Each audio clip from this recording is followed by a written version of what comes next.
buenas tardes, sean todos bienvenidos al webinar del día de hoy. Vamos a hacer una prueba de sonido, a ver cómo están escuchando. Si lo pueden indicar por el chat, por favor. Sí, se escucha perfectamente. Perfecto, vamos a ver un video de presentación mientras que el resto de la audiencia se incorpora a la sala. Mientras tanto, vean mensajes de interés que tiene preparada nuestra empresa para ustedes. A moment of clarity, triggered out of nowhere by the unexpected. A fragrance, a stranger's laugh, the crisp morning air, the colors of the sky. When this moment strikes, life pauses and memories rush in, overpowering space and time.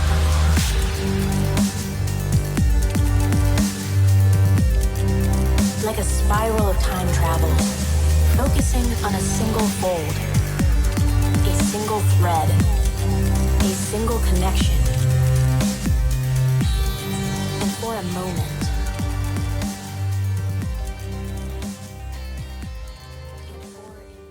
nuestra estimada audiencia que hoy nos acompaña en esta actividad que como de costumbre realizamos todos los lunes desde SCP Academy. Soy la directora académica de esta institución y para mí es un honor acompañarlos hoy en calidad de moderadora en esta actividad, en esta conversación. Gracias por su paciencia y por acompañarnos hasta este momento. Los próximos webinars tenemos el 12 de octubre, un reporte de forjadora de nuevas realidades, de la disociación y la autodistanciamiento. Cuando hablamos de la disociación, y esto lo aprendí haciendo un curso que hicimos con Adrián de mimo, de clown, de teatro, y después otro curso más. Es esto de estar en el modo actor y poder nosotros representarnos mentalmente una situación. Supónganse que nosotros tuvimos una discusión con un ser querido. Podemos ver en esta fotografía, podemos ver 3 monitores de 6.000 galones y están generando en esta línea punteada de color rojo, es la huella digital que se genera en la superficie. Ahora, esta huella digital o esta footprint, yo también la puedo utilizar para incendios de superficie, ya sea un incendio en un dique, ¿ya? O en una área, ¿ya? En donde podemos tener un derrame de grandes magnitudes. Para esto existen diferentes herramientas que ha inventado Williams Fire and Hazard Control para poder entregar estos flujos adecuados. Tenemos acá un monitor Ranger que entrega entre 3.700 a 15.000 litros por minuto de agua o solución de espuma. Tiene un alcance de 95 metros, pueden ser a control remoto o manuales. También está este otro monitor móvil que es el Ambassador, que es el embajador de Williams, ya que está prácticamente en todo el mundo. Este puede entregar entre 4.000 hasta 27.000 litros por minuto.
sociales.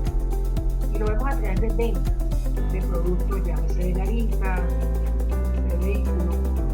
Y entonces le dicen a ustedes que ellos tienen un blindaje ABCD, otros dicen F1, F2, F4, otros dicen que van del 1 al 15, pero nadie dice la pregunta más clave de todo.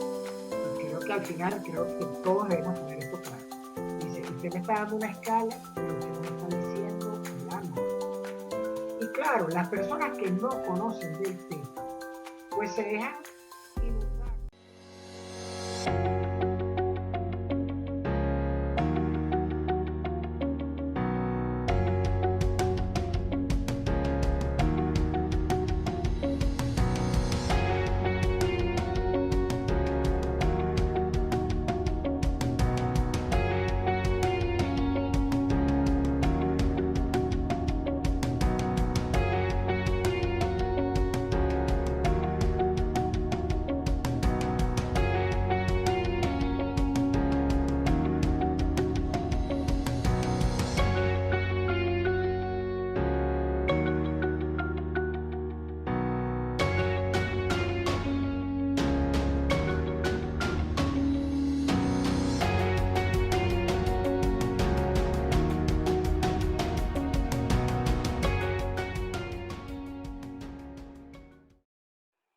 Hola, buenas tardes, estimada audiencia. Bienvenidos a nuestro webinar número 37 en los últimos 10 meses y el número 2 del año 2021. Tenemos hoy para ustedes un webinar sumamente interesante, ya que busca aclarar un poco a la audiencia en función de las dudas, inquietudes y malos comentarios que se han generado por allí, de todo lo que tiene que ver con las vacunas que en este momento están disponibles en el mundo para el SARS-CoV-2 que produce la enfermedad COVID-19. Un tema de interés para todos nosotros y para ello hemos invitado a la doctora Zelandia. Es una dama, amiga de mucho tiempo, que tiene una formación académica sumamente interesante. En su resumen curricular es licenciada en Biología, en la mención de Biología Celular de la UCB, con un doctorado en Ciencias de la Vida y de la Salud, especialidad de Interacción Hospedador-Parásito, Universidad Franklin Revels, en francés, así que me disculpan mí, qué mal inglés. Docente investigadora, jefe del Laboratorio de Inmunología Celular del Instituto de Biomedicina, Facultad de Medicina, Universidad Central de Venezuela, docente invitada coordinadora de la asignatura electiva Inmunología de la Facultad de Ciencias de la Universidad Central de Venezuela. Además, es asesora de investigación y desarrollo de laboratorios Inmuno 21. Ok, que no, mis lentecitos no me ayudan mucho. Así que tenemos con nosotros a la doctora Zelandia y ella va a estar compartiendo todo lo que tiene que ver con este tema de interés. Partiendo de la premisa que después de un año transcurrido con la pandemia, ya se encuentran disponibles algunas vacunas que están siendo distribuidas por el mundo para el SARS-CoV-2 y así prevenir y evitar todo lo que tiene que ver con esta infección que tiene una alta incidencia de mortalidad en el mundo. Asimismo, ella va a estar conversándonos acerca de ese tema, pero antes queremos decirle a nuestros usuarios, a nuestros seguidores, que tienen móvil celular, que si lo ponen de forma horizontal van a tener una mejor perspectiva de la clase, de la conferencia. Así que por favor les pedimos que lo coloquen de manera horizontal. Igualmente nuestras personas que nos siguen por Telegram, así que bienvenidos también, van a tener la oportunidad de escuchar en vivo esta conferencia a través de sus móviles. Las reglas de este foro, a participar con nosotros, tienes que recordar que debes identificarte de manera inicial, si es posible coloca tu nombre de usuario para conocernos. Mantener el micrófono en silencio durante toda la disertación. Es posible que se active con facilidad el micrófono si usas tablet o celular. la pantalla, evita tocarla, ya que cuando intentas compartir la presentación puede afectar la visibilidad de esta presentación. Preguntas y respuestas, hemos convenido en hacerlas al final de la sesión. Vamos a tener aproximadamente unos 15 minutos para preguntas y respuestas. Nuestros patrocinantes, SP Consultores Asociados, Servicios Ambientales de Seguridad, Higiene y Ambiente, Respuesta de Emergencias Químicas, entre otros.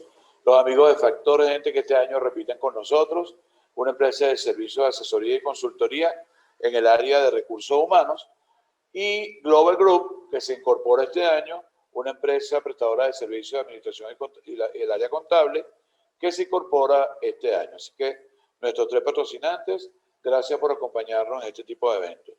Luego, queridos amigos que están inscritos en este webinar, la constancia de participación la podrán recibir, van a recibir un correo electrónico con el enlace para que luego de finalizar, ustedes puedan obtener su constancia de participación a este webinar. Recuerda, debe estar registrado como usuario de la plataforma. Es muy importante que sepan que la constancia de participación va a ser dada solo a aquellas personas que logren estar dentro de la actividad a lo menos 55 minutos en este webinar. ¿De acuerdo? Así que manténgase en línea con nosotros y va a poder solicitar su constancia de participación al final.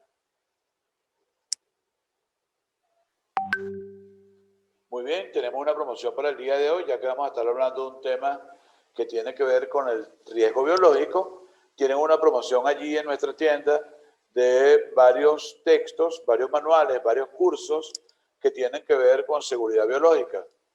En uno de los casos, el otro también tiene que ver con ya asociado a centros de salud. Pueden adquirirlo por nuestra plataforma y nuestra pasarela de pago sin ningún tipo de inconveniente en tiempo real. Tenemos 40 personas en la actividad, así que bienvenidos todos. Nos escriben de varias ciudades, nos escriben de Maracaibo, nos escriben de Mérida, de Caracas, así que sean todos bienvenidos a esta bonita conferencia y útil conferencia con la doctora Zelandia. Ya con ustedes vamos a subir la presentación de ella. Ante todo, buenas tardes. Quisiera dar las gracias a los amigos de SIP Academy por la invitación a participar en su serie de webinars y aprovechar para felicitarlos por esta extraordinaria plataforma de educación. Bueno, en la tarde de hoy yo les voy a hablar acerca de las vacunas que se están desarrollando o se han terminado de desarrollar contra la COVID-19. Vamos a tratar el tema de cómo funcionan para de esta manera, a través del conocimiento, a través de la información veraz, vencer una serie de reticencias que han surgido en torno a la seguridad y a la eficacia de estas vacunas.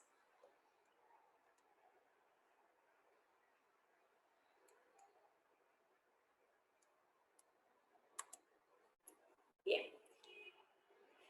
A finales de diciembre del año 2019, surgió en la ciudad de Wuhan, China, un nuevo tipo de neumonía atípica que progresó rápidamente, haciendo colapsar los servicios de salud de esa ciudad. Muy pronto se logró demostrar que esta neumonía era de origen viral y que era causada por un coronavirus. Esta se extendió tan rápidamente a otros países que ya para el mes de marzo del año 2020 la Organización Mundial de la Salud declaró una pandemia, es decir, una afectación por esta epidemia a nivel global. A la fecha, al final de mes de este año, es decir, un año y un mes luego de declarados los primeros casos, ya se habían reportado en el mundo más de 100 millones de personas infectadas con esta enfermedad y cerca de 2,5 millones de personas muertas a consecuencia de esto. Este virus recibió el nombre de SARS-CoV-2 por coronavirus causante de un síndrome respiratorio agudo severo 2 y la enfermedad fue denominada COVID-19 por enfermedad causada por coronavirus surgido en el año 2019. Esta enfermedad inicialmente presenta unos síntomas comunes a un resfriado cualquiera. Entre los más generales se encuentran una tos seca, fiebre, cansancio, pero a este se pueden sumar algunos de otros síntomas como congestión nasal, ya sea con o sin pérdida del sentido del gusto y el olfato, secreción nasal, dolor de garganta, dolor de cabeza, síntomas gastrointestinales, fatiga, y esta puede evolucionar hacia problemas respiratorios que pueden conducir a cuadros mucho más complicados, disculpen un segundo, a cuadros mucho más complicados como síndrome de dificultad respiratoria aguda, shock séptico, falla múltiple de órganos, infecciones secundarias que pueden ameritar el ingreso a cuidados intensivos y donde aproximadamente entre 1 y 2% de las personas infectadas puede fallecer. Esta enfermedad ha representado un reto epidemiológico porque aproximadamente 80% de los individuos infectados son asintomáticos o presentan muy pocos síntomas, es decir, son oligosintomáticos.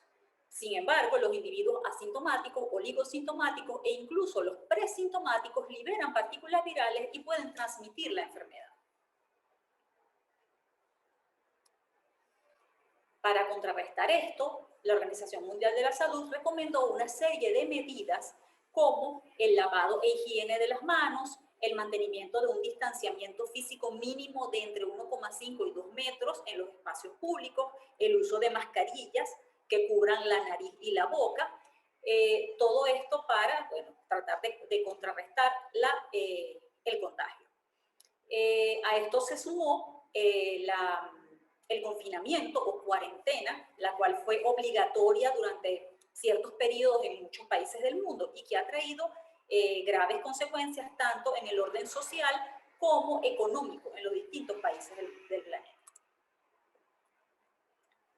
Bueno, vamos a conocer un poco acerca del virus causante de la COVID-19. Como les dije, el virus se llama SARS-CoV-2 y es un coronavirus. Este coronavirus pertenece al grupo de los beta coronavirus. Son virus que tienen como material genético ARN y este ARN se encuentra protegido por una estructura proteica que es la nucleocápside que está constituida por la proteína N o proteína de la nucleocápside. Además se encuentra protegido por una envoltura lipídica que contiene otras proteínas, como serían la proteína de membrana, la proteína de la envoltura y la proteína de la espícula. Esta proteína de la espícula es muy importante ya que ella, además de darle la forma característica a los miembros de esta familia de virus, esta forma de corona solar, es la responsable de la interacción con el receptor de este virus. Esta proteína forma trímeros, es decir, que 3 unidades de esta proteína se asocian para formar la espícula, donde hay una pequeña región, donde hay una pequeña región de la proteína que es la responsable de la interacción con el receptor, y esa región se llama dominio de unión al receptor. ¿Cómo ocurre la infección? La infección comienza cuando inhalamos o ingerimos partículas virales. Estas partículas virales descienden ya sea por el tracto respiratorio o por el tracto gastrointestinal y ahí pueden infectar las células epiteliales. Las células epiteliales expresan el receptor para el virus, que es la enzima convertidora de angiotensina 2 o ACE2. Una vez que ocurre esta interacción, el receptor es cortado por otra enzima y se produce la fusión del virus con la membrana celular, su internalización. Y como hacen todos los virus, una vez dentro, el virus secuestra lo que es la maquinaria de síntesis de proteínas de la célula para producir miles de copias de las proteínas que requiere para multiplicarse. Una vez que se han generado varias generaciones de virus, la célula libera estas partículas virales que pueden ir a infectar otras células. A nivel mundial se ha acudido a diversos abordajes para responder frente a esta infección. La primera de ellas fue la reutilización de drogas. Esto es sencillamente drogas que ya existían para el tratamiento de otras enfermedades, han sido usadas para tratar de controlar la COVID-19. Todos escuchamos hablar de la cloroquina, la hidroxicloroquina, la colchicina, distintos retrovirales, el remdesivir, etcétera, y más últimamente, más recientemente, la ivermectina. Todas ellas han subido y bajado con estudios que han demostrado mayor, menor o ningún éxito. El otro abordaje ha sido el uso de anticuerpos. Inicialmente se usó suero de pacientes convalecientes en el cual existían componentes de la respuesta inmunitaria que podían neutralizar la entrada de virus y de esta manera mejorar el cuadro de pacientes que se encontraban en estado crítico.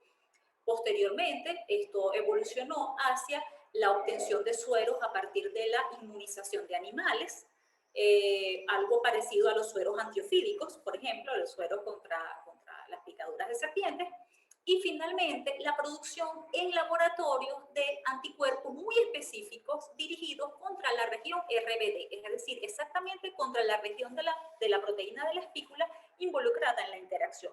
Y estos son los anticuerpos, las terapias basadas en anticuerpos monoclonales.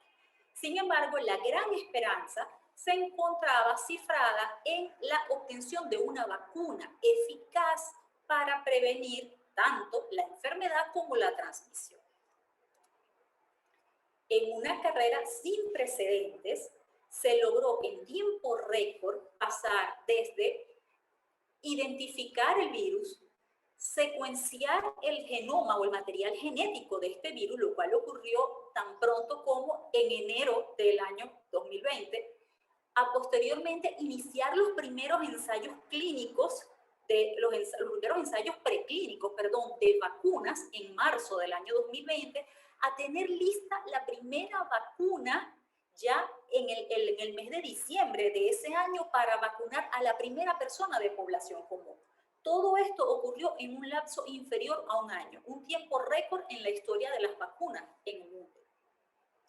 Esto ocurrió gracias a distintos factores. Uno de ellos, sin duda, fue el financiamiento. Fuentes de financiamiento debido a la gran urgencia en todo el mundo por conseguir una vacuna. Pero también un fenómeno muy interesante que ojalá haya llegado para quedarse, que fue la información libre, información abierta y gratuita por parte de distintas editoriales, acceso libre a la información científica. A esto se le suma también la colaboración entre laboratorios farmacéuticos y entes públicos, así como entre laboratorios y entes públicos de distintos países. Sin embargo, después de toda la emoción alrededor de la espera de las primeras vacunas contra la COVID-19, una vez que no una, sino varias vacunas estuvieron disponibles para ser aplicadas a la población general, comenzó a surgir una cierta reticencia frente a las vacunas. De hecho, en algunos países se han hecho encuestas y se ha logrado establecer que hasta 45% de las personas expresan tener dudas acerca de si colocarse o no la vacuna contra la COVID-19. El miedo a las vacunas no es nuevo, de hecho es muy antiguo. En el año 1796, el médico Edward Jenner desarrolló la primera vacuna contra una enfermedad alguna vez desarrollada y probada experimentalmente en el mundo. Y eso fue de hecho, esto fue lo que dio nombre a la palabra, a la vacuna, al procedimiento vacuna. Esto fue una vacuna contra la viruela. La viruela era una enfermedad que causó millones de muertes a lo largo de varios siglos en todo el mundo. Esta enfermedad era muy temida. Edward Jenner entonces desarrolló un procedimiento que consistía en tomar material de las pústulas de viruela de las vacas, colocarla en la piel, en escarificaciones en la piel de las personas, y de esta manera las personas contraían la forma de viruela vacuna y eran protegidas frente a la forma de viruela humana.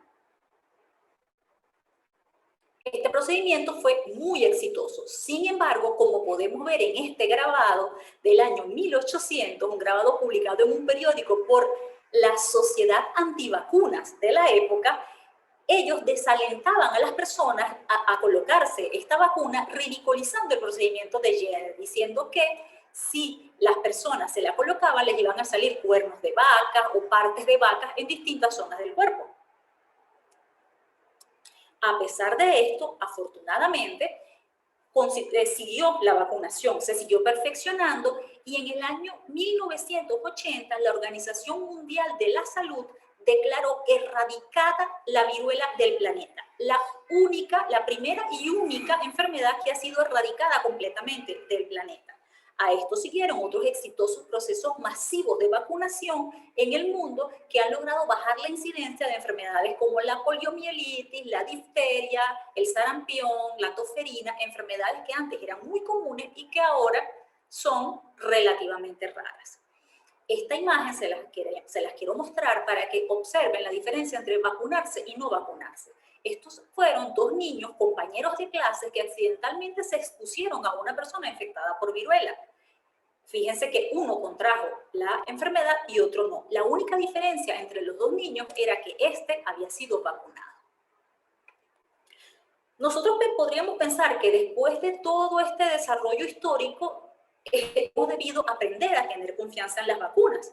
Sin embargo, fíjense que en el mundo existe todo un movimiento de personas tratando de desalentar a los demás a colocarse la vacuna. Algunos bajo unos argumentos insólitos como control de microchips y el efecto de las ondas de 5G, pero yo quisiera pensar que esas personas con estas ideas paranoicas son las menos frecuentes en el mundo y que la gran mayoría lo que tiene es un profundo miedo a causa del desconocimiento. Y la mejor manera de combatir el desconocimiento es con información.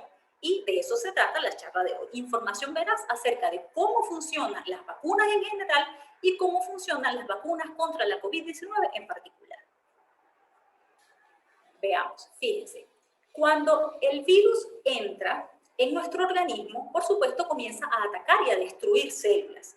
Esto es percibido por nuestro sistema inmunitario, el cual inmediatamente va a tomar el control va a tratar de tomar el control para defendernos contra esta infección. ¿Qué ocurre entonces? Bueno, el sistema inmunitario tiene muchos componentes. Tiene, de hecho, todo un brazo de funcionamiento que son unas moléculas que ya están listas para actuar, que es lo que se conoce como inmunidad innata. Sin embargo, de lo que vamos a hablar en la charla de hoy es acerca del otro brazo del sistema inmunitario, que es lo que se conoce como inmunidad adaptativa. ¿Por qué adaptativa? Porque se adapta a los diferentes microorganismos que puedan entrar a nuestro cuerpo, de tal manera que se desarrolla una respuesta a la medida específica contra ese microorganismo. ¿Cómo ocurre esto? Bueno, en el caso del SARS-CoV-2 entra, por ejemplo, el virus y partículas virales completas o fragmentos de esas partículas virales son captadas e internalizadas por un tipo celular que se llama célula dendrítica. Estas células dendríticas presentan o expresan esos fragmentos que ha procesado de estos virus en su superficie y las presenta a otros tipos celulares del sistema inmunitario. ¿Quiénes son estos tipos celulares? Los muy conocidos linfocitos o los llamados linfocitos. Existen varios tipos de linfocitos. Hay un tipo de linfocitos llamado citotóxico cuya función es detectar cuando una célula está infectada y destruirla. Esto mediante una serie de compuestos químicos. Existe otro tipo de linfocitos llamado linfocitos B que cuando reconocen el antígeno comienzan a producir una gran cantidad de moléculas llamadas anticuerpos. Los anticuerpos son estas moléculas de las que ya les mencioné, que van a interactuar con, por ejemplo, la superficie del virus. Van a reconocer las distintas proteínas o componentes del virus y de esta manera, imagínense que reconozcan a la proteína de la espícula y van a neutralizar la interacción con el receptor, de forma que abortan el proceso de infección de la célula.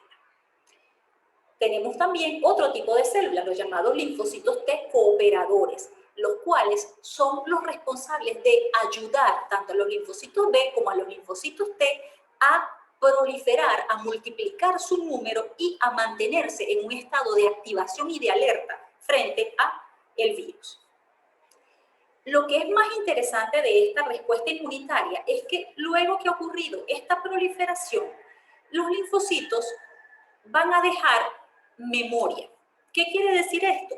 Que van a quedar células remanentes en nuestro cuerpo que al momento de encontrarnos nuevamente con el virus, van a reaccionar rápidamente y van a activarse, proliferar y destruir al microorganismo. Eso es lo que se conoce como memoria inmunológica. Y es la base de las vacunas. ¿Cómo así? ¿Por cómo es la base de las vacunas? Porque lo que se trata de hacer con la vacunación es simular el primer encuentro con el microorganismo. En este caso, hacerle creer al sistema inmunitario que ya ha visto por primera vez al virus SARS-CoV-2. ¿Cómo se logra? Mostrándole algo parecido al virus SARS-CoV-2, que no sea exactamente. Una vez escuché al científico colombiano Manuel Elkin Patarroyo usar un símil que me pareció excelente. Eso es como cuando a usted le muestran una fotografía de un delincuente. Le muestran la foto, usted la ve un rato, la reconoce, de tal manera que cuando consiga al delincuente en la calle, ya usted está preparado para actuar frente a ese delincuente. Pero con el sistema inmunitario pasa igual que con nuestra memoria. Y es que al cabo de cierto tiempo de haber visto la foto, la memoria se comienza a desvanecer y ya no recordamos tan bien la foto que nos enseñaron. Por esta razón, ustedes habrán escuchado que muchas vacunas requieren administrar varias dosis o varios refuerzos. Esto es como que, bueno, ya se me está olvidando la cara del delincuente, me vuelven a enseñar la foto una segunda vez y ya después de una segunda vez de haberla visto, es difícil que yo olvide lo que he visto. Eso mismo ocurre con el sistema inmunitario. Luego de una segunda exposición a la vacuna o una segunda exposición al virus, el sistema inmunitario va a reaccionar, va nuevamente a generar una respuesta mucho más fuerte, mucho más vigorosa y que va a durar mucho más tiempo. Ahora, ¿en qué consiste esto que es parecido al virus pero no es? O sea, hay muchas alternativas en el desarrollo de vacunas y es lo que se conoce como plataformas para el desarrollo de vacunas. Una de ellas es usar el virus mismo, por ejemplo. El virus mismo, pero por supuesto no en su estado natural. El virus inactivado, lo que la gente suele llamar virus muerto, pero tratándose de virus no es correcto usar la palabra muerto, pero es un virus que no tiene la capacidad de invadir células ni tiene la capacidad de replicarse en ellas, porque ha sido sometido a distintos tratamientos con compuestos químicos, a radiación, a calor, por ejemplo. Existen los virus atenuados también, que son virus que están en toda su capacidad de infectar y de proliferar dentro de las células, pero no van a causar una enfermedad tan fuerte como la harían en condiciones normales, ya que han sido sometidos generalmente a tratamientos como hacerlos pasar por varios ciclos de cultivos en tipos celulares de especies distintas a la especie que ellos atacan normalmente. Esta es una plataforma clásica, una de las más clásicas para la generación de vacunas. Existe otra plataforma también considerada clásica que es a partir de proteínas, que es simplemente obtener, ya sea por purificación o por tecnología de ADN recombinante,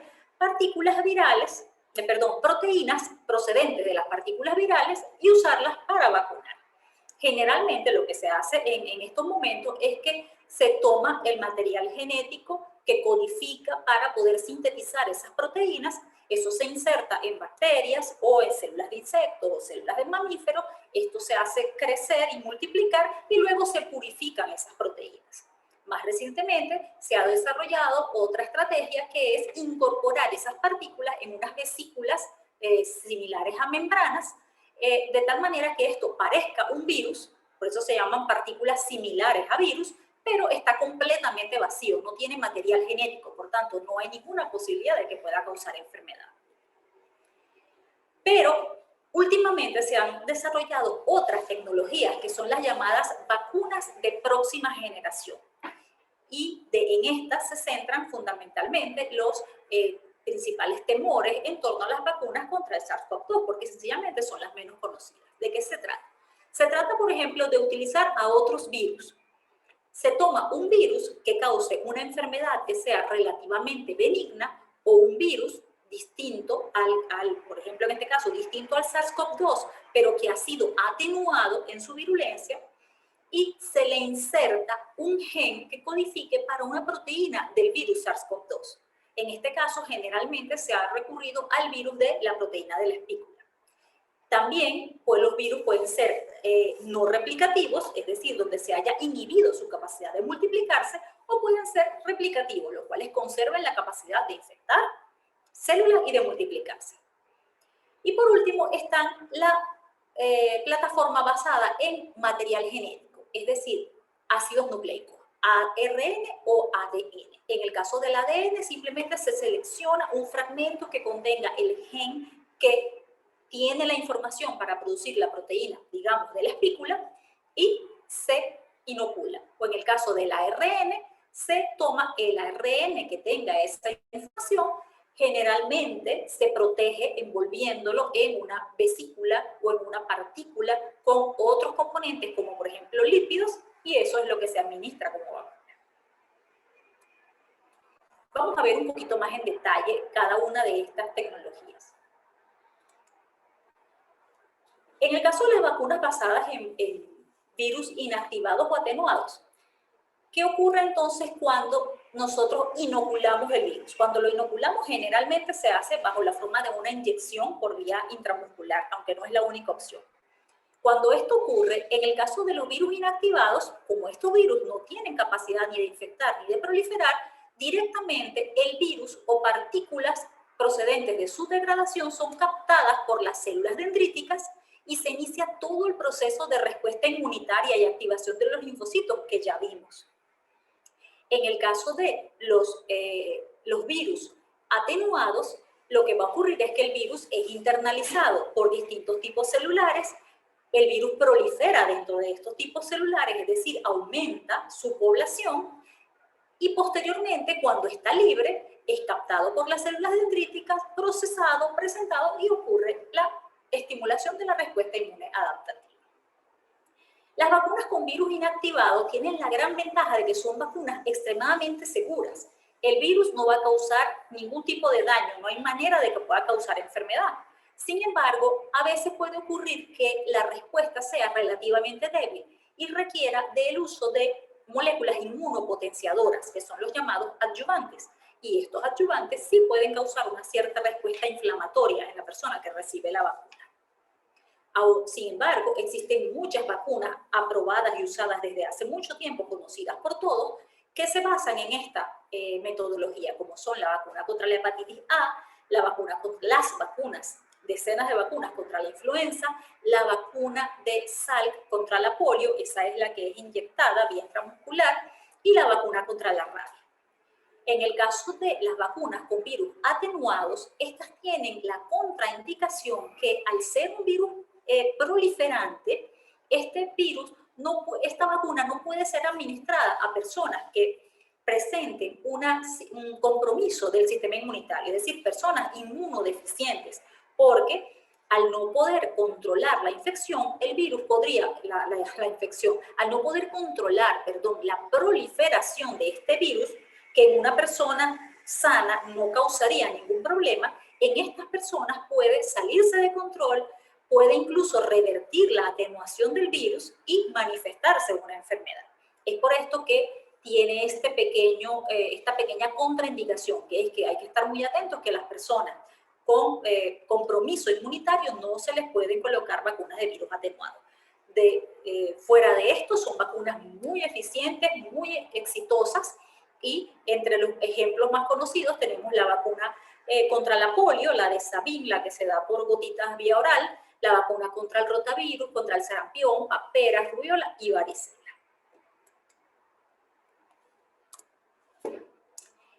En el caso de las vacunas basadas en vectores virales replicativos y no replicativos, una vez que se administra la vacuna, en este ejemplo por vía intramuscular, el adenovirus pasa lo mismo. El adenovirus no replicativo no va a cambiar su número, no va a invadir ninguna célula, pero va a ser capturado o internalizado por las células dendríticas, lo cual va a dar inicio a la respuesta inmunitaria.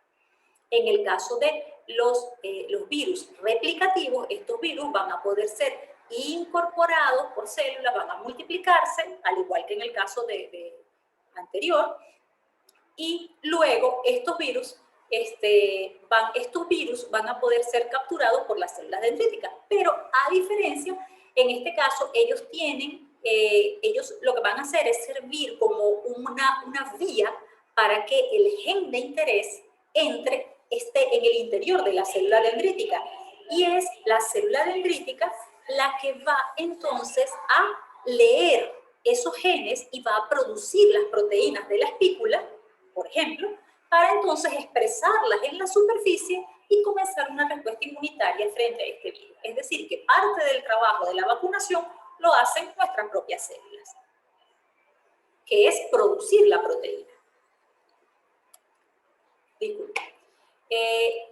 El asunto con estas vacunas, si bien son muy seguras, es que son muy nuevas, se conoce muy poco sobre ellas a nivel de la población general. O sea, hemos escuchado, por ejemplo, no existe ninguna vacuna aprobada para uso, no existía hasta este momento ninguna vacuna aprobada para uso basada en tecnología de adenovirus.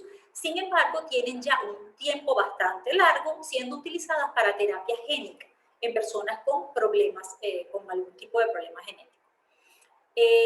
En el caso, por ejemplo, de las vacunas basadas en vectores virales replicativos, hay un antecedente que es la vacuna contra el ébola desarrollada en Canadá en el año 2015, que es la que está siendo aplicada en este momento.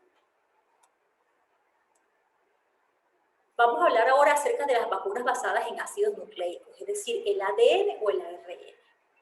Estas vacunas son introducidas en nuestro organismo mediante inyección, generalmente por inyección intramuscular. ¿Y qué va a ocurrir? Nuestro organismo va a hacer nuevamente el trabajo. El ADN o el ARN va a ser internalizado por nuestras células.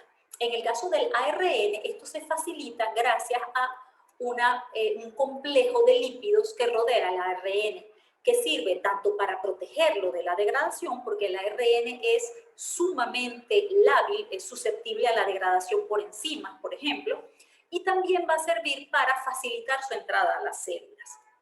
En el caso del ADN, una vez que entra, que es introducido este ADN, se requiere el uso de un dispositivo que da unos pulsos eléctricos. Y estos pulsos eléctricos en la zona de la inyección lo que van a hacer es perturbar la membrana. En otras palabras, abrir una especie de agujeritos en la membrana de la célula a través de las cuales puede entrar el ADN. Una vez dentro de la célula, van a seguir camino uno más adelantado que el otro. Para eso vamos a recordar un poquito nuestros conocimientos de bachillerato. Recordemos que el ADN se encuentra dentro del núcleo de nuestras células. El ADN tiene la información necesaria para producir todas las proteínas de un organismo, todas. Sin embargo, nosotros no estamos todo el tiempo produciendo todas las proteínas, sino que se van produciendo aquellas proteínas que se van necesitando. ¿Cómo se hace? Bueno, sencillamente se despliega la región del ADN en la cual se encuentra la información para una proteína en particular, que es lo que se llama un gen. Se transcribe ese fragmento de ADN en ARN mensajero y ese ARN mensajero sale del núcleo hacia el citoplasma. En el citoplasma va a encontrarse con una estructura que son los ribosomas, que son los encargados de leer esa información en esa plantilla, que es el ARN mensajero, y traducir esa información de ARN mensajero a proteína. ¿Qué quiere decir esto? Que las vacunas de ADN están en el proceso de producción un paso atrás, ya que el ADN, una vez que entra a la célula, tiene que ser transcrito a ARN y posteriormente ese ARN traducido a proteína para poder generar lo que es el material de la vacuna, que es la proteína. En el caso del ARN, ya directamente el ARN mensajero puede ser traducido en proteínas y estas proteínas finalmente ser capturadas por las células dendríticas para poder iniciar la respuesta inmunitaria. Antes de la epidemia de COVID-19 no se había utilizado ninguna vacuna basada en ARN o en ADN. Estas son las primeras vacunas que se colocan en población general, basadas en esta plataforma. Por último, tenemos entonces las vacunas basadas en proteínas, subunidades en proteínas, ya sea subunidades o partículas parecidas a virus. Esta es mucho más sencilla, aquí el trabajo ya está hecho, se introduce mediante una inyección la proteína en nuestro organismo. Esta proteína, si está libre, es captada por las células dendríticas. Si está en forma de partícula viral o pseudoviral, parecida a virus, es captada de manera mucho más eficiente, por eso es que se toman el trabajo de convertirla en una partícula, ¿verdad? En una partícula parecida a virus. Pero estas tienen el mismo problema de los virus muertos, y es que tienden a inducir respuestas relativamente débiles y requieren del uso de poderosos adyuvantes para potenciar la respuesta inmunitaria. Aún así, existen muchas vacunas en el mercado basadas en esta tecnología, como por ejemplo en el caso de las vacunas de subunidades proteicas, la vacuna contra la toferina, contra la hepatitis B, y en el caso de partículas parecidas a virus, las vacunas contra el virus de papiloma humano. El desarrollo de las vacunas sigue una serie de fases. Estas fases van desde ensayos preclínicos, que son los ensayos realizados en laboratorio, en los cuales se realiza, por ejemplo, la selección de la plataforma. ¿Qué plataforma para la producción de la vacuna vamos a usar? Se decide qué proteína vamos a usar como antígeno, es decir, como fuente para estimular al sistema inmunitario. Se decide también si necesitamos un adyuvante, qué adyuvante vamos a usar. Se hacen ensayos en animales para ver si estos animales desarrollan una respuesta inmunitaria frente a la vacuna. Se enfrentan estos animales al patógeno para ver si son protegidos por la vacuna. Se toman muestras de las células de estos animales para tratar de descifrar, por ejemplo, si los anticuerpos que están produciendo los animales neutralizan o no la entrada del virus. Todo esto se hace en los ensayos preclínicos, en el laboratorio, sin haber tocado ningún ser humano. Luego de haber tomado las decisiones en base a los ensayos preclínicos, se procede a la fase clínica. La fase clínica es en humanos y consta de 3 fases, que son la fase 1, que se desarrolla generalmente en decenas de personas, y en esta fase lo que se trata de evaluar es la seguridad de la vacuna. O sea, es específicamente para ver si la vacuna es segura, si no induce ningún efecto adverso sobre las personas que están siendo vacunadas. Una vez concluida la fase 1 y obtenidos los resultados, se procede a la fase 2. La fase 2 generalmente se realiza sobre centenares de personas, grupos de centenares de personas. Y en esta se van a evaluar 2 cosas. Se evalúa la inmunogenicidad, es decir, si la vacuna es capaz de despertar una respuesta inmunitaria en las personas que la reciban. Se evalúan distintos aspectos de la respuesta inmunitaria y se continúa evaluando la seguridad. Ya en la fase 3 se involucra a miles de personas voluntarias. En todos los casos son personas voluntarias, pero la fase 3 implica una logística masiva de miles, generalmente decenas de miles de personas voluntarias. Y aquí se evalúa tanto la inmunogenicidad, se evalúa tanto la seguridad de la vacuna como la eficacia. No necesariamente se estudia la inmunogenicidad, aunque en algunos casos se puede estudiar un poco, pero está básicamente dirigida a seguridad y a eficacia. ¿Qué es la eficacia? Es qué porcentaje de la población que recibió la vacuna fue protegida por esta vacuna con respecto a la población que recibió placebo o la población control, es decir, la población que recibió el vehículo, generalmente el vehículo en el cual se administra la vacuna. Una vez cubiertas estas 3 fases, se procede entonces a lo que es los procedimientos para obtener la licencia, es decir, la aprobación por parte de los entes regulatorios de la vacuna, se procede a realizar la fabricación masiva de las vacunas y la inoculación masiva. Pero los controles no terminan ahí. Durante la inoculación masiva se continúa lo que a veces es denominado una fase 4, que es una fase de farmacovigilancia. No solo se va a evaluar, va a seguir evaluando si la vacuna es eficaz, es decir, si protege, sino si la vacuna es segura. ¿Por qué? Porque hay efectos adversos que quizá no se manifiesten en un grupo de 10.000 personas, pero pueden manifestarse en un grupo de 1 millón de personas. Esos son los llamados efectos adversos raros.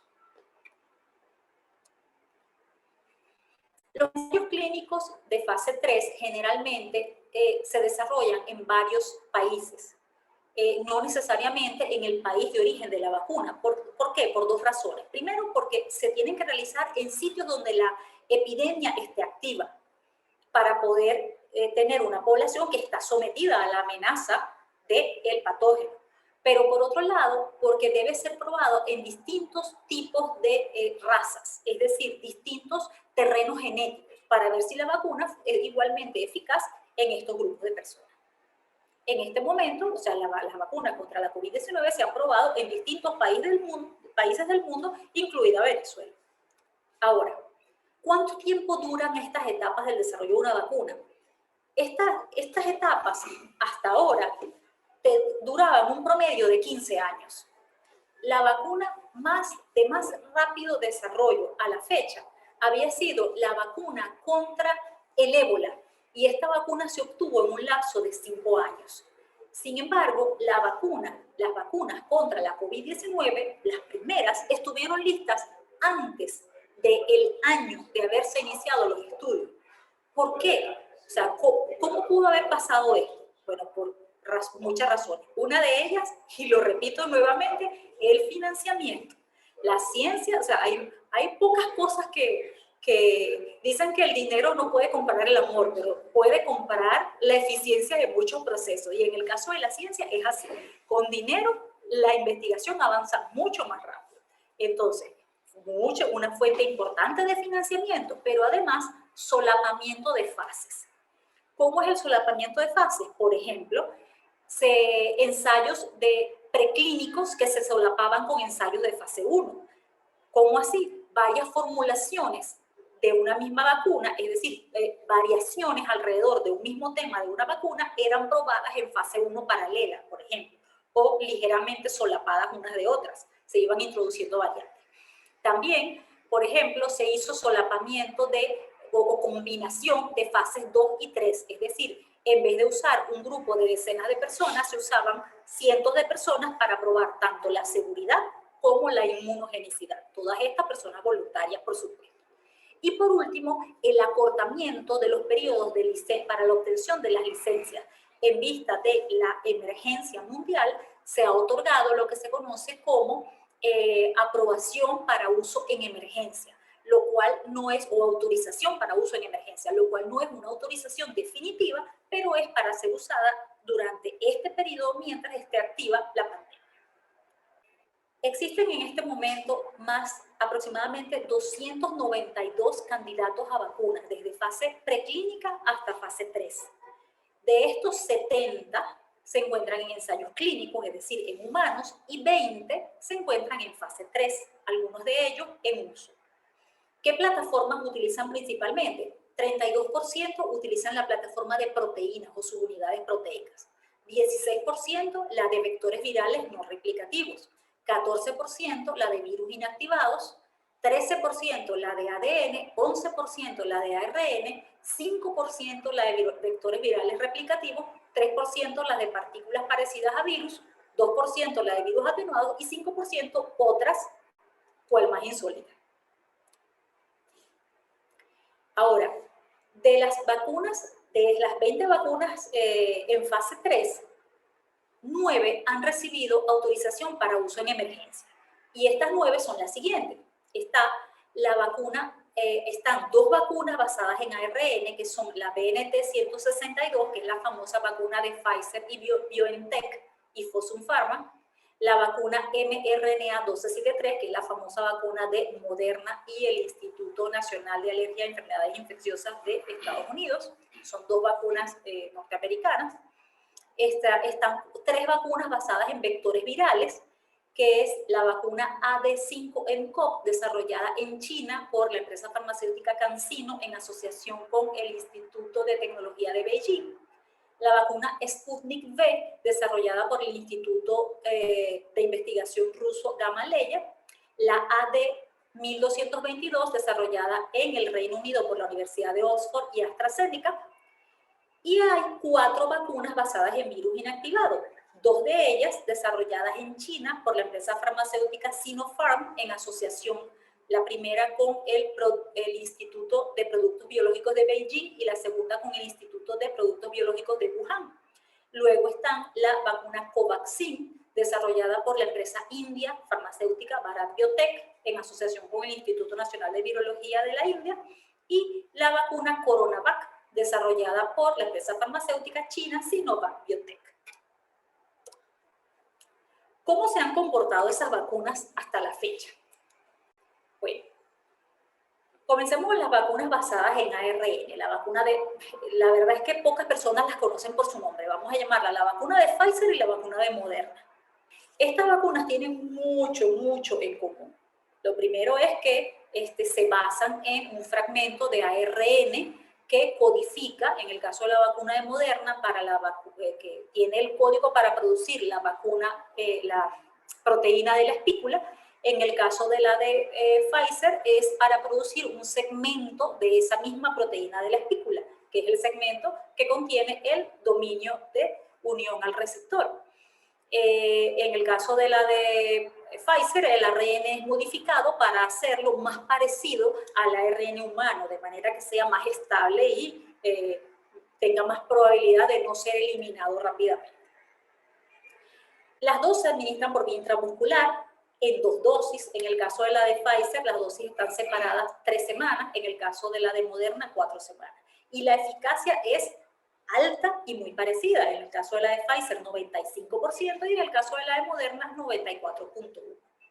La diferencia en estas vacunas no es una diferencia que vaya a afectar a nivel personal a la persona, al individuo que se vaya a vacunar. La diferencia es fundamentalmente el modo de conservación. La vacuna de Pfizer requiere de ultracongelación para su mantenimiento y transporte. Esto es una temperatura de menos 70 grados centígrados. Son congeladores que no se tienen generalmente en todas partes. Generalmente se consiguen en institutos de investigación, en laboratorios. Mientras que la vacuna de Moderna es suficiente o requiere solamente de una congelación normal, un congelador de menos 20 grados. Entonces, eso es una diferencia importante, pero ya eso es a nivel de distribución de las vacunas. O sea, son consideraciones que son importantes para los países que van a decidir aplicar una u otra vacuna. En cuanto a los efectos secundarios, ambas vacunas han reportado causar efectos secundarios moderados, como por ejemplo dolor en el sitio de la inoculación, particularmente después de la segunda dosis. En algunos casos, poco frecuentes, pero ocurre, se reporta mialgia, dolor de cabeza, fiebre, dolores articulares, pero que ceden luego de 24 o de 48 horas sin tratamiento o con tratamiento sintomático tipo acetaminofén, ibuprofeno. En el caso de esta vacuna ha habido 3 reportes de efectos adversos graves, que han sido el desarrollo de anafilaxis. Esto es una reacción inmunitaria inmediata, muy violenta, luego de haber colocado la vacuna. Y se demostró que esto ocurrió en personas que ya tenían antecedentes de anafilaxia. Es decir, estas son personas alérgicas, muy alérgicas, por lo cual se ha introducido una recomendación, tanto en el Reino Unido como en Estados Unidos, de no aplicar las vacunas basadas en ARN mensajero a personas con antecedentes alérgicos. Pero hay que hacer la acotación. Esto no es un problema inherente al hecho que sean vacunas de ARN mensajero, ya que se demostró que lo que causa la reacción es el vehículo, es uno de los componentes lipídicos que se usa para estabilizar las vacunas. Esto hay que tomarlo en cuenta y es importante. En cuanto a las vacunas basadas en vectores virales, les decía que tenemos 3 vacunas que ya están en uso. Una es la vacuna de CanSino o la vacuna china, otra es la vacuna rusa o del Instituto Gamaleya y la otra es la vacuna británica o desarrollada por la Universidad de Oxford y AstraZeneca. Todas ellas se basan en adenovirus como vector viral, pero hay diferencias entre ellas. En el caso de la vacuna de CanSino, el adenovirus es un adenovirus tipo 5. En el caso de la vacuna Sputnik V, son 2, un adenovirus tipo 5 y un adenovirus tipo 26. Y en el caso de la vacuna de Oxford y AstraZeneca, es un adenovirus de chimpancé. Estos adenovirus, como ya les expliqué, portan un fragmento de ADN que codifica para la proteína de la espícula. Todas estas vacunas se administran por vía intramuscular, la vacuna CanSino en 1 dosis, la vacuna Sputnik V en 2 dosis en los días 0 y 21, pero la primera dosis es con el adenovirus 5 y la segunda con el adenovirus 26. Y la vacuna de Oxford AstraZeneca en 2 dosis con 4 semanas de separación. En cuanto a la eficacia, la vacuna de CanSino no ha publicado eficacia. Sin embargo, esta vacuna está siendo aplicada desde hace varios meses, recibió aprobación en China para su aplicación a personal de salud. O sea, ha habido mucha opacidad tanto en torno a la eficacia como en torno a los efectos secundarios que ha podido causar esta vacuna. En el caso de las vacunas Sputnik V, Sputnik V y AZD1222, son vacunas cuyos resultados de eficacia han sido publicados en prestigiosas revistas científicas, revisadas o arbitradas, revisadas por pares, por lo tanto hay mucha confianza alrededor de los resultados de eficacia de esta. La vacuna rusa, la vacuna Sputnik V, ha reportado una eficacia de 91.6%, que es bastante alto, y la vacuna de la Universidad de Oxford AstraZeneca entre 62 y 90%. Y esta diferencia se debe a que ellos utilizaron 2 versiones o 2 concentraciones de la vacuna, una más alta y una más baja, y aparentemente es la más baja la que ofrece los mejores resultados. Acá quería mostrarles el por qué o qué repercusión tiene la diferencia entre usar un tipo de vector retroviral, de vector adenovirus u otro tipo, y por qué usar uno o 2 diferentes.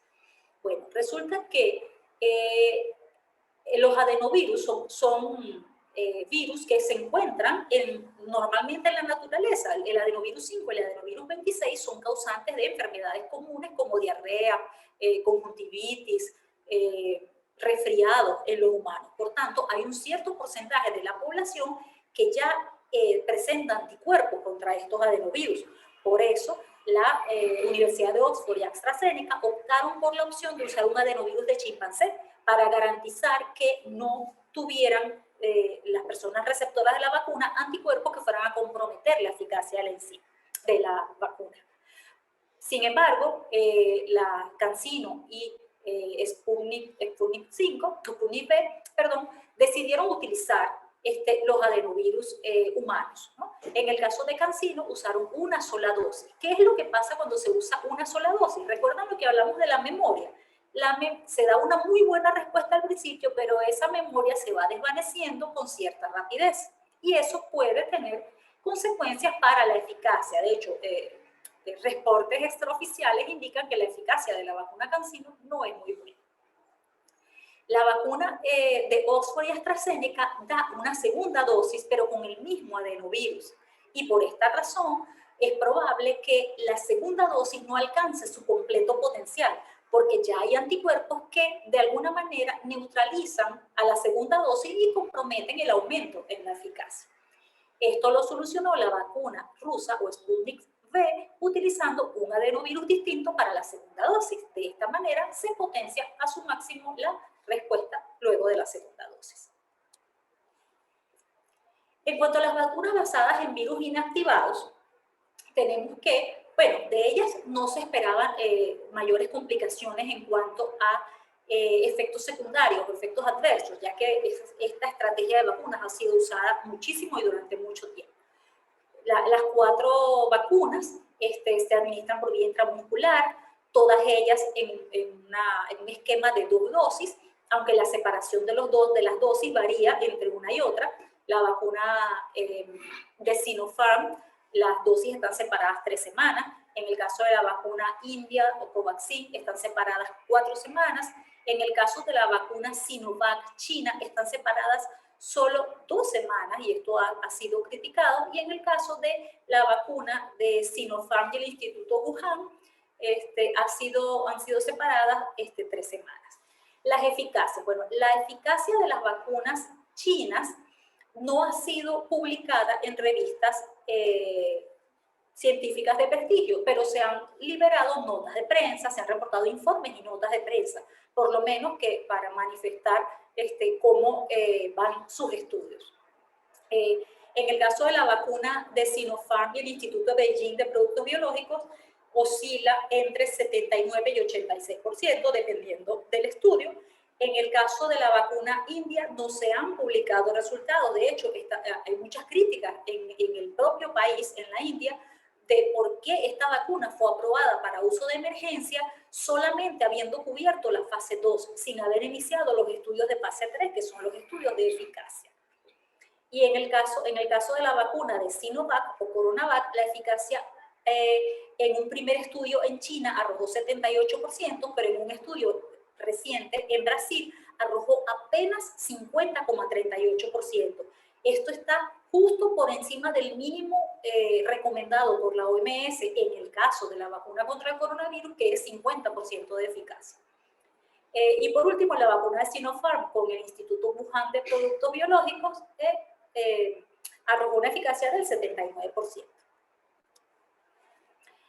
Bueno, para aquellos de nosotros que todavía estemos sorprendidos con el hecho de que ya haya vacunas basadas en vectores virales o vacunas basadas en ADN o ARN, lo que viene es bastante interesante, porque vienen todas estas vacunas que están en fase preclínica o en fase 1 y 2, traen novedades. Por ejemplo, nuevas vías de administración como la vía intranasal, nuevas maneras de... nuevos vectores como vectores bacterianos que son probióticos y que sean administrados por vía oral, nuevos adyuvantes como algunas nuevas composiciones de lípidos, por ejemplo, incluso transfección in situ de células dendríticas. ¿Por qué insistirle a la población en que se vacune? ¿Por qué simplemente no dejar que algunas personas se vacunen y otras no? O sea, el asunto es que la vacunación no es un procedimiento que tenga éxito de manera egoísta. El máximo potencial de la vacunación se alcanza a nivel poblacional, es decir, cuando la mayor cantidad posible de personas en una población están vacunadas y son inmunes al virus. Esta es la única manera de frenar la transmisión del virus. ¿Por qué? Recuerden que, por ejemplo, una persona, en el caso del SARS-CoV-2, puede transmitir la infección a entre 2 y 3 individuos. Si hay individuos en la población que son inmunes, ya sea porque han sufrido la infección y están en el periodo, ese corto periodo durante el cual están protegidos, o ya sea porque están vacunados, cada una de estas personas en su población va a estar rodeada por individuos vacunados, individuos a quienes no van a poder enfermar, y por tanto se va a bloquear de esta manera la transmisión. Se estima que para un R0, que es este valor que nos dice a cuántas otras personas una persona infectada puede transmitir la infección, para un R0 de 2,5, entre 2,5 y 3, como es el caso del SARS-CoV-2, se requiere que 70% de la población esté vacunada. Pero ya sabemos que existe una variante surgida en el Reino Unido que es mucho más infecciosa, mucho más contagiosa, mucho más transmisible. Y en el caso de esta variante es probable que se requiera llegar hasta un 80% de cobertura para poder garantizar que personas que no pueden ser vacunadas o que no responden frente a la vacunación estén protegidas. ¿Quiénes son esas personas? Son personas inmunocomprometidas, ya sea un inmunocompromiso causado por enfermedad, causado por un virus, por ejemplo, como el HIV, o un inmunocompromiso causado por un cáncer, o también personas de avanzada edad. Las personas de avanzada edad son las que responden de peor manera a las vacunas. Entonces, aunque se vacunen, no necesariamente están protegidos y debemos protegerla nosotros, las personas sanas, vacunándonos para evitar transmitirles la infección. Ya casi para finalizar, se ha hablado mucho acerca de que no hay acceso a la información sobre las vacunas. Bueno, en el caso del SARS-CoV-2, de la epidemia por COVID-19, esto es absolutamente falso. Nunca ha habido más información disponible. Afortunadamente, mucha información veraz, lamentablemente, mucha información chatarra. Pero bueno, podemos tener acceso a información sobre las vacunas, por ejemplo, en portales como este. Este es un portal muy interesante de la Escuela de Londres de Higiene y Medicina Tropical, donde podemos seguir casi que en tiempo real cómo se están evaluando las vacunas. Por ejemplo, si acceden y entran aquí en la vista del landscape, pueden encontrar cuántas vacunas están siendo probadas, cuántas están en ensayos clínicos. Y, por ejemplo, en este caso yo seleccioné vacunas que estén en fase 3, que estén en uso y que se basen en RNA, y me salieron, por supuesto, la vacuna de Pfizer y la vacuna de Moderna, y aquí están todos los ensayos que han sido desarrollados y se van a continuar desarrollando al menos hasta el año 2022. Estos ensayos se prolongan tanto porque hay un dato que necesitamos acumular, que es por cuánto tiempo dura la protección de cada vacuna. También podemos ver, por ejemplo, si tenemos la curiosidad, dónde se están realizando esos ensayos clínicos, y aquí les traigo para que vean que en el caso de la vacuna del Instituto Gamaleya o vacuna rusa, Venezuela está anotado como uno de los países en los cuales se realizan ensayos de fase 3. Tengo información que estos ensayos ya comenzaron. Rápidamente vamos a tratar de responder algunas preguntas para derribar algunos de los mitos más comunes que encontramos en Internet. Uno de ellos es, por ejemplo, las vacunas de ácidos nucleicos alterarán nuestro ADN y nos volveremos organismos transgénicos. O sea, esto es absolutamente falso. O sea, no hay ninguna evidencia hasta la fecha de que alguna vacuna experimental basada en ADN se haya insertado en el genoma y haya modificado el genoma de un organismo. Esto es una preocupación teórica válida, tan válida que todos aquellos científicos involucrados en este tipo de estudios han buscado exhaustivamente dentro de nuestro genoma si el componente de la vacuna se ha insertado, y hasta la fecha no ha habido ninguna evidencia.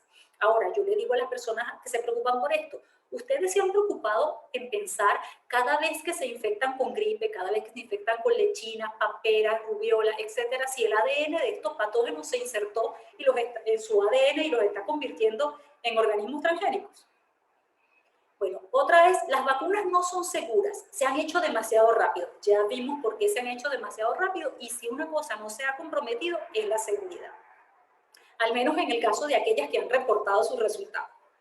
Las vacunas frente a COVID-19 hacen que seas positivo en las pruebas serológicas, en las pruebas diagnósticas serológicas. Esto puede ser cierto, definitivamente, porque muchas de las pruebas serológicas se basan en detectar anticuerpos contra la proteína de la espícula, y muchas de las vacunas se basan en la proteína de la espícula. Este es un problema que va a haber que solucionar, pero una solución práctica que ya se ha usado en caso de otras enfermedades, como en el caso del HIV, por ejemplo, ha sido otorgar certificados de vacunación a las personas donde diga con qué componente se vacunó, para que cuando se tenga que hacer una prueba, se la haga con una prueba serológica que detecte una proteína distinta a la usada en la vacuna. Las vacunas aprobadas no nos protegen contra las nuevas variantes del virus. Bueno, hasta ahora se han evaluado las variantes que han surgido y aparentemente ninguna de ellas parece afectar la eficacia de estas vacunas o su capacidad de neutralizar la entrada del virus. Hasta ahora no ha pasado, pero es un problema pendiente porque, bueno, van a seguir surgiendo variantes nuevas y eventualmente alguna tendrá algún efecto sobre alguna de las vacunas. Si nos vacunamos, ¿ya podemos dejar de usar mascarilla? Lamentablemente no. porque si bien se ha demostrado que las vacunas protegen contra la enfermedad, es decir, contra los síntomas y por supuesto contra la mortalidad, no se han completado los estudios en los cuales se demuestre que las personas vacunadas no se infectan y no transmiten esas partículas virales a otros. Por tanto, mientras eso se culmina, hay que continuar usando mascarilla para proteger a los demás, a pesar de estar vacunados. Las vacunas no sirven porque hay gente que se vacuna y aún así se infecta. Existe algo que es el periodo de ventana, que es un periodo en el cual se está desarrollando la respuesta contra las vacunas. Si una persona se expone al virus durante ese periodo, se puede infectar. Por ejemplo, la mayoría de las vacunas recomiendan que la persona se siga cuidando y protegiendo durante un periodo de 2 semanas posterior a la segunda dosis. No tengo que vacunarme porque ya he pasado la enfermedad. Bueno, eso no es completamente cierto, porque si bien se sabe que en el mejor de los casos la inmunidad luego de la infección puede alcanzar unos 7 meses y medio, un poco más, en el caso de las personas asintomáticas no se sabe cuánto tiempo dura esta protección, no se sabe tampoco si los anticuerpos que tienen en su sangre son neutralizantes. Entonces esto es preferible que las personas, aunque ya hayan pasado la enfermedad, se coloquen la vacuna. Si las mascarillas y el distanciamiento social son eficaces, ¿para qué vacunarnos? Bueno, obviamente las mascarillas y el distanciamiento social no han sido suficientes. Y no han sido suficientes por 2 razones. Una de ellas es que las personas no siempre cumplen el uso correcto de las mascarillas, que cubra la nariz y la boca, o las especificaciones de las mascarillas. Y también porque, bueno, no mantienen el distanciamiento social, o sea, alrededor del mundo somos muy indisciplinados. Y el otro punto es que, bueno, ya se ha demostrado que la variante surgida en el Reino Unido es mucho más transmisible y que las mascarillas de tela no son suficientes para proteger contra esa variante. Entonces hay que pensar en usar mascarillas N95 o, bueno, sencillamente vacunarse. ¿Para qué vacunarnos contra un virus que solo mata al 2% de los infectados? Es mejor esperar a ver qué pasa. Bueno, a esta persona yo le digo que hay que pensar de manera un poco más realista. Lo primero es que no porque sea solo el 2% significa que nosotros no vamos a estar dentro del 2%. O sea, si bien es cierto que las personas de edad más avanzada tienen más probabilidades de desarrollar las formas graves de la enfermedad, también ha habido muchas personas jóvenes, muy jóvenes, que han desarrollado la enfermedad y han fallecido. Entonces, hay que pensar un poco. Y lo otro es pensar en los demás, pensar en nuestros familiares, padres, tíos, abuelos, a los que posiblemente le podamos transmitir la enfermedad. Entonces, hay que pensar también en ellos, que ellos se vacunen para que ellos se protejan de la forma grave. ¿Por qué vacunan a algunos grupos de personas primero? Esto no es por egoísmo, esto es sencillamente que no hay suficientes vacunas en el mundo para vacunar a todos simultáneamente. Lamentablemente, la capacidad de producción de las vacunas en el mundo tiene un límite y a medida que van saliendo las vacunas, van siendo aplicadas según prioridades. En la mayoría de los países, la primera prioridad la tienen el equipo de salud, es decir, el personal de salud, y las personas de avanzada edad, es decir, de más de 70 años. En segundo lugar, los servidores públicos, policías, bomberos, conductores de transporte público, etcétera, maestros, y por último, la población general. Bueno, ¿dónde buscar información veraz sobre la vacuna? Sobre las vacunas. Yo les ruego encarecidamente, por favor, no se informen en el chat de las tías o en el de la junta de vecinos. O sea, la cantidad de información que nos llega por esa vía y la mayoría de ellas no veraz es inmanejable. Entonces aquí les dejo algunas recomendaciones para aquellas personas con un interés más técnico, con mayor conocimiento acerca de, o mayor interés sencillamente en cómo se están desarrollando las vacunas, la página de la Organización Mundial de la Salud, en este link donde se puede seguir en tiempo real cómo van los ensayos clínicos. Y esta, que es la que les mostré, que es la de la Escuela de Londres de Higiene y Medicina Tropical. Estas lamentablemente están en inglés, pero existen otras que tienen información muy buena, como la página en español del CDC, los periódicos digitales como el de la BBC y El País de España, que tienen unas infografías excelentes, con imágenes e información muy veraz. Para finalizar, o sea, recuerden que no es a las vacunas a lo que debemos temer. Tenemos fuera un enemigo muy, muy fuerte, que es de quien debemos defendernos. Gracias. Bueno, ¿qué más podemos decir después de esta intervención de nuestra estimada amiga? Al parecer, todo lo que hemos estado manejando durante todo este tiempo, dada la falta de información, dado a que tenemos poco acceso o nos hemos permitido poco acceso a fuentes de información confiable, pareciera que eso genera chismes, cuentos de pasillo y algunos de esos, ¿cómo es que le dicen? Leyendas urbanas. Así que, bueno, muchísimas gracias por la disertación. Ya creo que dejamos de compartir, ¿verdad? Sí. Les invitamos a que participen en los grupos de discusión. Vamos a colocar en nuestro campus partes o fragmentos de esta disertación del día de hoy. Ya tienen algunas otras donde podemos ingresar de manera voluntaria e individual y compartir criterios en cuanto a lo aquí conversado. Pueden participar desde el día de mañana, que ya van a tener información colocada en el campus de SIP Academy, en el grupo de higiene y seguridad industrial, en el área educativa, en el grupo de discusión. Esa es la manera. SIP Academy Empresas, una solución perfecta para el teletrabajo.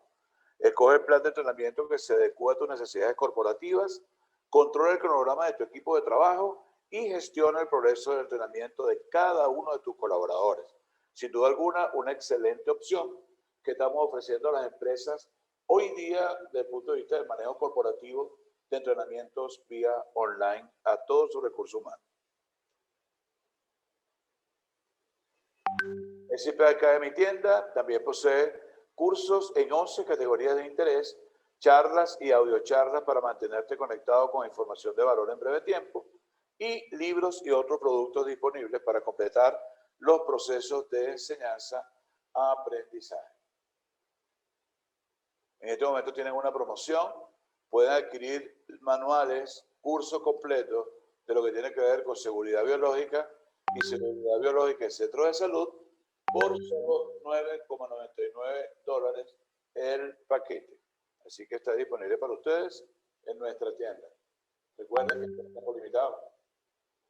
Bueno, la doctora Zelandia se tomó nos quitó el trabajo de encima, se armó las 10 preguntas más frecuentes que generalmente nos hacemos cuando estamos ante una interrogante, una duda o una inquietud.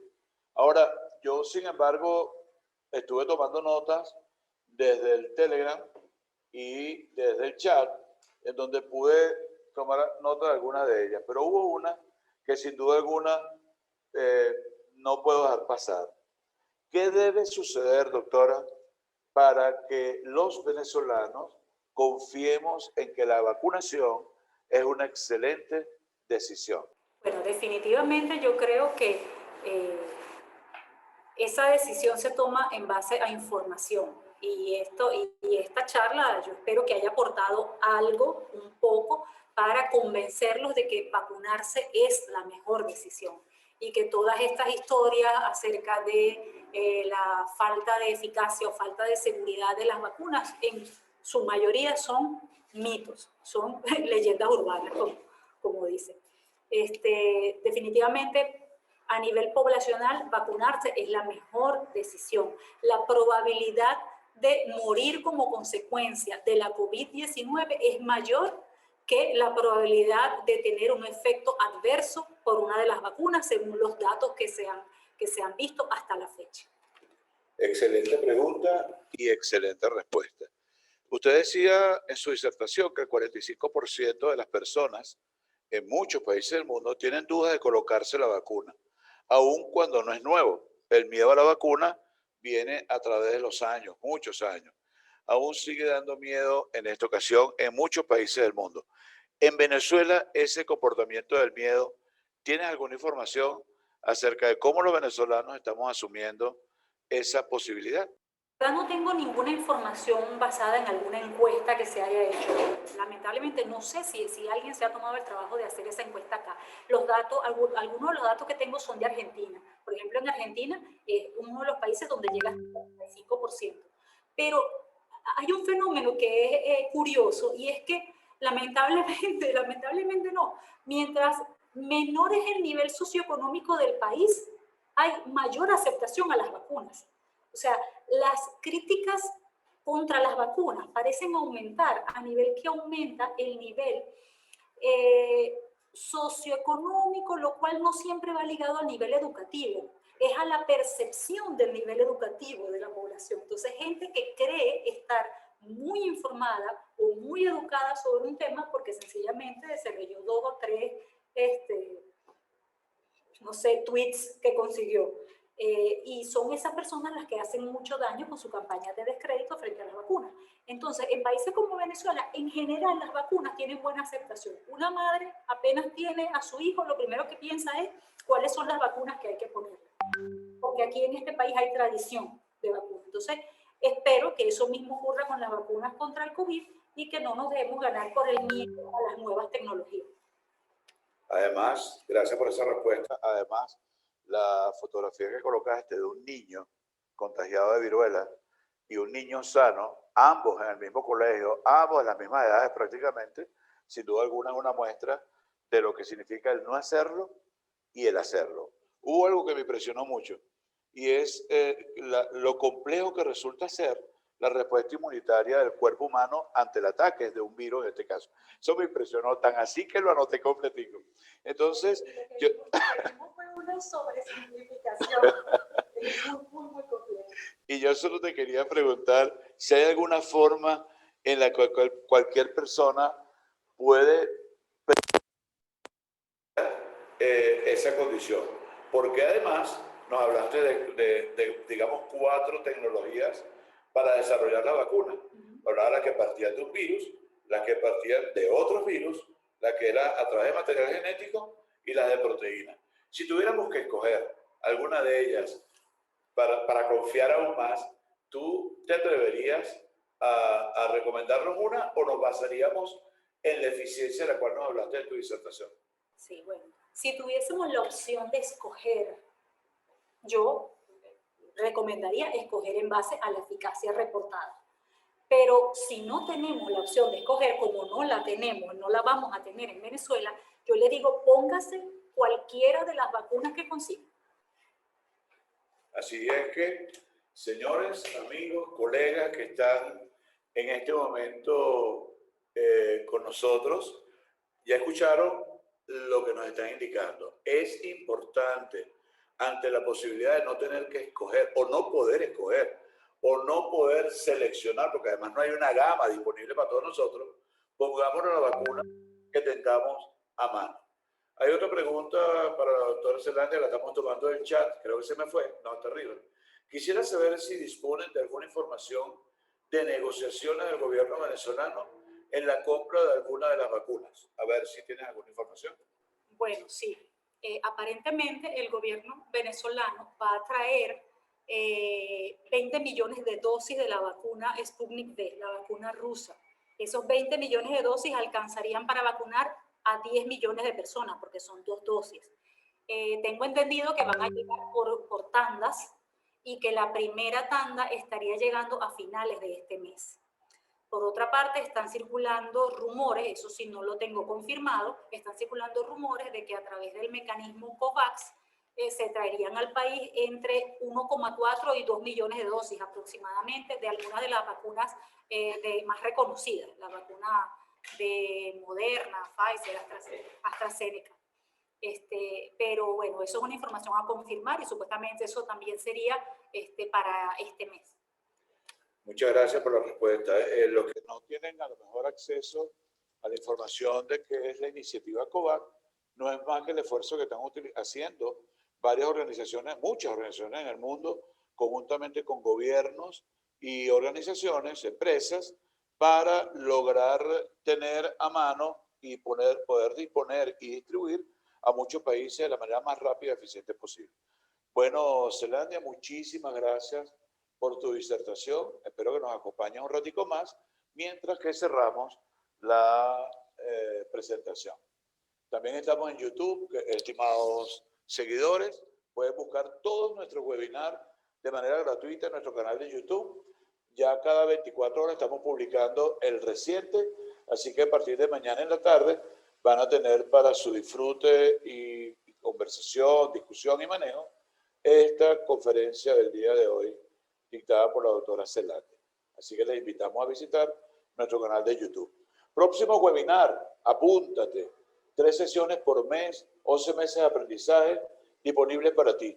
Febrero 10, mitos acerca del termómetro infrarrojo. Lo va a dictar un querido y estimado amigo profesional chileno, Pablo Gómez. Va a estar con nosotros ese día. Febrero 17, valores humanos con digamos, con una de las personas que yo en lo personal admiro mucho, el profesor Orozco, del programa de Unión Radio de Educación y algo más. En marzo 3, entropía de la seguridad industrial. Y marzo 10, me quitaste la diapositiva, Oroyen, gracias, oficial de información, lo que llamamos oficial PIO para emergencia con materiales peligrosos, que lo voy a estar dictando yo para todos ustedes. Así que pasa la otra, hijo. Perfecto, déjenos un buen recuerdo. Anímate, activa tu cámara para dejar un recuerdo en el grupo de webinar. Zelandia, cuando gustes, puedes activar ahí para que ahí tenemos nuestro querido amigo, siempre nos acompaña en todos los webinars. Ahí tiene, Oroyen, aprovechen. Esto no es todos los días. Muchas gracias nuevamente por haberme permitido a través de esta plataforma transmitir mis impresiones y poner mi granito de arena para la educación continua de las personas. Ha sido un gusto tenerte con nosotros, Zelandia, y además para mí en lo personal es una gran oportunidad de que compartamos temas de este tipo. ¿Okay? Gracias. Su constancia de participación la vas a recibir a través del correo electrónico con el enlace para adquirir tu constancia de participación de este webinar. Debe estar registrado como usuario en la plataforma y, como lo dije al inicio, debe haber estado por lo menos 55 minutos dentro del webinar. ¿Ok? Y bueno, no queda más que agradecer a toda la audiencia.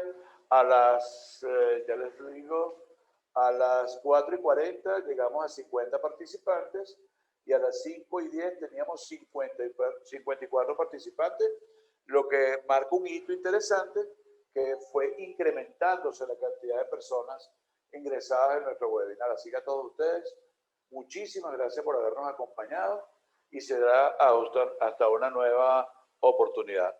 Saludos a nuestro querido amigo Tomás Hermoso, que nos acompaña acá en nuestra oficina. Así que a todos, buenas tardes.